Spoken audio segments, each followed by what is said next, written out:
আসসালামু আলাইকুম, আসমাস ডায়েরি থেকে আপনাদেরকে স্বাগতম। আজ আমি আপনাদেরকে দেখাবো চিংড়ি মাছ দিয়ে পুঁই শাক কীভাবে রান্না করতে হয়। প্রথমে একটি কড়াইতে পরিমাণ মতো তেল দিব, তারপর একটু পেঁয়াজ কুচি দিব, দিয়ে ভালো করে একটু ভেজে নিব।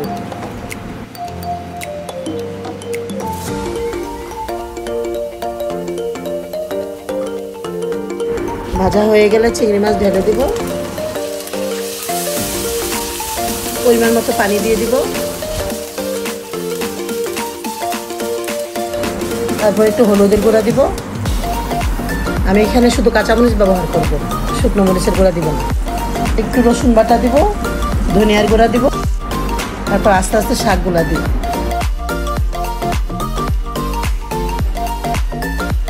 তবে কিছুক্ষণ ঢেকে রেখেছিলাম, তারপর ঢাকনা উঠিয়ে নাড়াচাড়া দিয়ে তারপরে পরিবেশন করব।